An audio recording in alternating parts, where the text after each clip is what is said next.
નમસ્કાર ખેડૂત મિત્રો, અમારા ખેડૂત મિત્ર છે ડીસા તાલુકાના છત્રાડા ગામની અંદર અમે આવ્યા છીએ. આપણા એમને બટાકાની ખેતીની અંદર આપણું ઓર્ગેનિક ખાતર વાપર્યું એના કારણે જબરદસ્ત રિઝલ્ટ મળ્યું છે. તો આપણે એમના મોઢેથી સાંભળીએ. શું નામ આપનું? મારું નામ કાલોર ચેતનભાઈ વાઘજીભાઈ. બરાબર. કયો તાલુકો?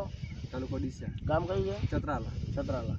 તમે આપણું ભૂઅસ્ત્ર, એમઆઈ સ્પ્રે અને ગ્રો મેજિક આ ત્રણ વસ્તુ કેટલા વીઘામાં વાવ્યું હતું? 2 વીઘાની અંદર નાખ્યું. બરાબર. અને બાકીના ખેતરમાં એ નહીં નાખ્યું. નથી નાખ્યું. હવે જેમાં નથી નાખ્યું એમાં શું રિઝલ્ટ છે ને આપણે જેમાં નાખ્યું છે એમાં કેટલો ફરક લાગે છે? આજે ઓર્ગેનિક ખેતી દવા નાખી એમાં 2 વીઘાની અંદર એમાં ઉત્પાદન વધારે સારું દેખાઈ રહ્યું છે મને. બરાબર. અને નથી નાખ્યું એમાં નથી દેખાયું. આમાં બટાકાની સાઈઝ અને લાઇટ બની રહી છે.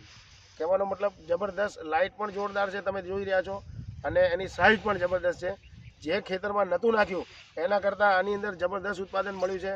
તો બીજા ખેડૂત મિત્રોને તમે શું કહેવા માગો છો?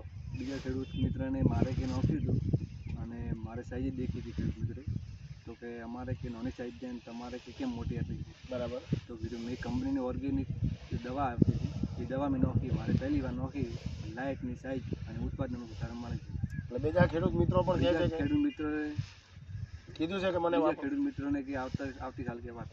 બરાબર. કહેવાનો મતલબ કે આમના આજુબાજુના ઘણા ખેડૂત મિત્રો જોવા પણ આવ્યા હતા, જોઈને પણ ગયા છે કે જબરદસ્ત રિઝલ્ટ બી મળ્યું છે. અમારા બટાકા કરતાં તમારી સાઈઝ પણ સારી છે અને ઉત્પાદન બી સારું છે. એટલે એ લોકો પણ આવતી સાલ આપણું આ જ ખાતર વાપરવાના છે. જય હિન્દ, નમસ્કાર.